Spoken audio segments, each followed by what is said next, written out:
جاتی یار تقدیریں بدل جاتی. ہم اور آپ تو کیا ایک بات عرض کر دوں کیسے تقدیریں بدلتی ہے. آپ نے سنا ہوگا تاریخ میں آتا ہے جب اسلام کی شروعات کا دور تھا حاجی صاحب ابو جہلیہ بڑا مکار تھا. اس نے ایک مشورہ بلایا, میٹنگ بلائی, بلا کر کہا یہ محمد بن عبداللہ کہنے لگا یہ ایک نیا دین لے کر آیا ہے, ہوا کی طرح پھیلتا, کسی کی طرف نظر ڈالتا. عمر دشمن تھا, عمر فاروق اعظم بن گیا, ابو بکر صدیق بن گیا, جس کی طرف نظر پڑتی ہے عثمان غنی بن گیا. یہ جو ہے بڑی تیزی سے گزر رہا ہے. کیا کیا مانتا ہے, پورا علاقہ مانتا ہے, ہر شہر اس کو سلام کرتا ہے. کہا ایسے بڑے بہادر کو بلاؤ, ایسے بڑے طاقتور کو بلاؤ. وہ اپنی بازوؤں سے مقابلہ کر رہا تھا اور صدیق اکبر عشق سے مقابلہ کر رہا تھا, عمر محبت سے مقابلہ کر رہا تھا, امیر حمزہ غازی بن کر مقابلہ کر رہے تھے. انہیں پتا نہیں تھا ایک دن زمانہ ایسا تھا کہ عمر جو ہے بازار مکے کی بازاروں میں گھومتا تھا, اس تلوار میں اتنا دم نہیں تھا, مگر ابو جہل کہتا جس دن سے عمر بسا ہے اس دن سے اس تلوار میں اتنی قوت آ گئی. میں نے کہا ہے جاہلوں کے باپ سن, یہ عمر کی تلوار کا کمال نہیں, یہ آمنہ کے لال کی نظر کا کام ہے, مصطفیٰ کی نگاہ کرم کا کام تھا, جس نے بدل کر عمر کی تلوار کو دمدار بنا دیا تھا. اسے پتا تھا, اس نے حبیب یمنی کو خط لکھا, کہا آپ جلدی آئیں, منہ مانگا انعام دیا جائے گا. کیا روکنے کے لیے, اسلام کی عظمت روکنے کے لیے, مصطفیٰ کا عشق روکنے کے لیے. کہا جلدی پہنچے اور ماشاء اللہ محمد بن عبداللہ کا کام تمام کرنا ہے, تو جو مانگے گا دے دوں گا. حبیب یمنی کو بھی ترم کا تھا, اسے گھمنڈ تھا اپنے بازوؤں پر, اپنی بہادری پر. اب وہاں سے مصر سے روانہ ہوا. اب قافلہ مکے کی سرحد میں پہنچا. جو ہی مکے کی سرحد میں پہنچا, اتفاق یہ ہوا کہ مصطفیٰ جان رحمت رب کے مقدس گھر کا طواف فرما رہے تھے. ابو جہل کہنے لگا اے حبیب یمنی جلدی کر, اس سے بڑھ کر موقع نہیں ہوگا, تلوار نکال اور کام پورا کر دے. مگر حبیب یمنی جانتا تھا جس پہ جو ہے مہر نبوت لگی تھی اس کا تقدیر بدلنے والا تھا.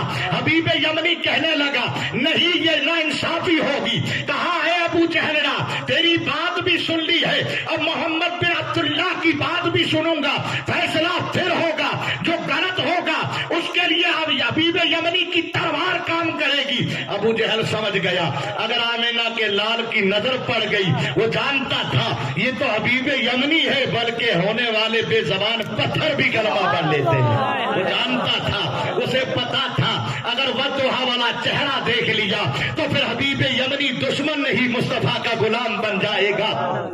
وہ کہتا جلدی کر موقع ہے. کہا نہیں بات سامنے ہوگی. پوری قوم اکٹھا ہو کر بیٹھ گئی. حبیب یمنی بیچ میں بیٹھا, مصطفیٰ جان رحمت کو بلایا جاتا.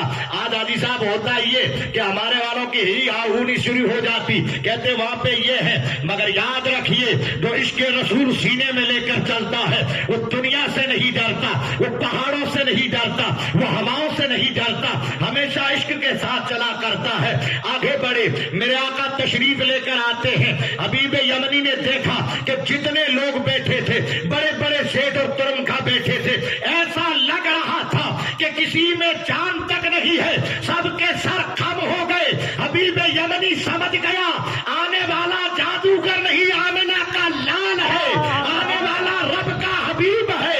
وہ سمجھ چکا تھا. میرے مصطفیٰ تشریف لاتے ہیں, کہتے حبیب یمنی کیا چاہتے ہو. اس نے کہا آپ اللہ کے نبی ہیں. ہاں میرے آقا نے فرمایا ہاں میں رب کا نبی ہوں. کہا پھر تمہیں کیسے مان لوں. کہا کیا چاہتا ہے. کہا میں آپ سے سوال کرتا ہوں, اگر سوالوں کا جواب حل ہو گیا تو میں آپ کو جو ہے لبیک کہہ کر مان لوں گا. کہا بول کیا چاہتا ہے.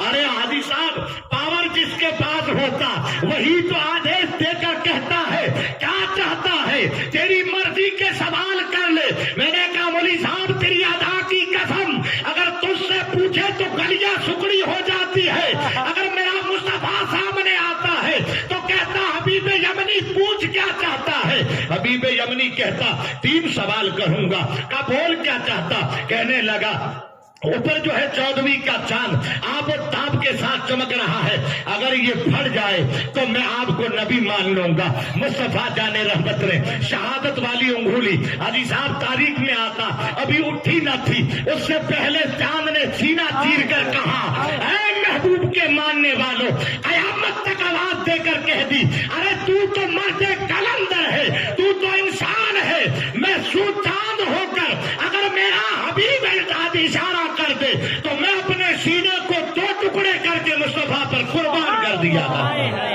دیکھا تو حبیب یمنی کا دھیرے دھیرے قلب سے دھلنے لگا، صاف ہونے لگا۔ اب جو ہی صاف ہوتا لگنے لگا کہا بول کیا چاہتا ہے؟ کہنے لگا مصطفیٰ سامنے جو کھجور کا پیڑ کھڑا ہے، بخاری کی حدیث ہے، فرمایا وہ پیڑ آپ کی دربار میں آ جائے تو نبی مان جاؤں گا۔ مصطفیٰ جان رحمت نہیں گئے، حدیث صاحب تاریخ میں آتا، حدیث پاک میں آتا، میرے آقا نے فرمایا صحابہ سے فرمایا جاؤ اور اسے جا کر کہہ دو۔ صحابہ جاتے، کھجور کے پیڑ کو آواز لگاتے، حدیث پاک میں آتا کھجور کا پیڑ دائیں جھکتا ہے، بائیں جھکتا ہے، پیچھے جھکتا، آگے جھکتا، جڑوں کے بل نکل پڑتا ہے، آمنہ کے لال کے سر قدموں میں سر کو رکھ دیتا ہے۔ جب جھکتے دیکھا حبیب یمنی کا کلیجہ ہل گیا، کہا یہ جادوگر نہیں، یہ رب کا نبی ہے، یہ مصطفیٰ جان ذات ہے۔ اب دل ہی دل میں سوال کر رہا تھا، میرے آقا نے فرمایا حبیب یمنی کیا کہتا ہے؟ اگر تیسرا سوال تیرے بن پوچھے بتا دوں تو کیا کہتا ہے؟ حبیب یمنی کہتا اگر بن پوچھے آقا فرما دیا تو مچل کر اسلام قبول کر لوں گا۔ میرے آقا نے فرمایا حبیب یمنی تو چاہتا ہے نہ اس کے ہاتھ ہے، نہ اس کے پیر ہے، نہ اس کی آنکھیں ہیں، ایسی تیرے لیے بوجھ بنی ہے، تو چاہتا کہ اسے شفا مل جائے۔ حبیب یمنی گواہ بن جا، آج رب کا حبیب کہتا ہے، مقدس گھر کا ساتھ لے کر کہتا ہے جا تیری بیٹی کو میرے رب نے شفا دے ڈالی ہے۔ اتنا کہنا تھا، حبیب یمنی کھڑا ہو جاتا ہے، پتا چلا مٹانے آیا تھا خود مٹ گیا، کھڑا ہو کر کہنے لگا اے مکے کی در و دیوار، اے رب کے مقدس گھر خانہ کعبہ، گواہ ہو جانا آج حبیب یمنی باطل دین کو چھوڑ کر حبیب کے ہاتھ پر اسلام میں بسنے جا رہا ہے۔ پتا چلا کلمہ شہادت پڑھتا حبیب یمنی اسلام قبول کر لیتا۔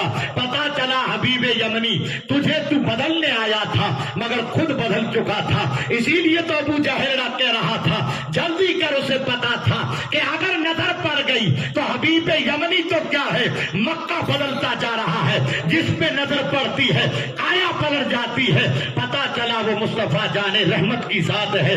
حبیب یمنی کچھ ٹائم تک خدمت میں رہتا، پھر عرض کرتا کیونکہ حاجی صاحب ہوتا آج بھی حجاج کرام جاتے ہیں، سب جاتے ہیں بھائی، سب جاتے ہیں، لیکن جو عشق لے کر سینے میں جاتا ہے نا وہ آج بھی یہ چاہتا ہے کہ کاش اگر یہیں بیٹھنے کا موقع مل جائے تو مدینہ نہیں چھوڑوں، ہے نا۔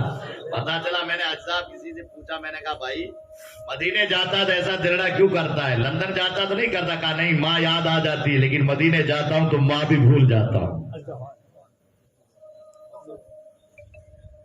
کہ اس کے بعد اپنے جو مہمان باہر سے آئے ہوئے میرے عزیز ہم سفر تعلیمی دور کے قاضی صاحب جو مصر سے پڑھ کر آئے، انشاءاللہ تعالیٰ ان کا بہترین بیان سنیں گے۔ مفتی یونس صاحب ناگور سے تشریف لائے، ان کا بھی بیان ہوگا۔ بس یہ تھوڑی سی بات مکمل کر دیں پھر بات کو ختم کرتے، وضو کر کے انشاءاللہ نماز ادا کریں گے۔ ہاں تو میں عرض کر رہا تھا کہ حبیب یمنی نے پھر اجازت مانگی مصطفیٰ کریم سے اور واپس یمن کی کیا کہتے ہیں مصر کی طرف چلا۔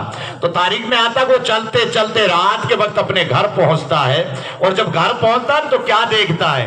وہ دروازہ جو ہی کھولتا ہے اور حبیب یمنی کا چہرہ دیکھ کر اس کی جو اپائج بچی تھی وہ اشہد ان لا الہ الا اللہ و اشہد ان محمد رسول اللہ پڑھتی ہے، جب اسے کلمہ پڑھتے سنا حبیب یمنی دنگ رہ گیا، کہنے لگا بیٹی یہ تجھے شفا کیسے مل گئی؟ یہ تجھے کلمہ کس نے پڑھا دیا؟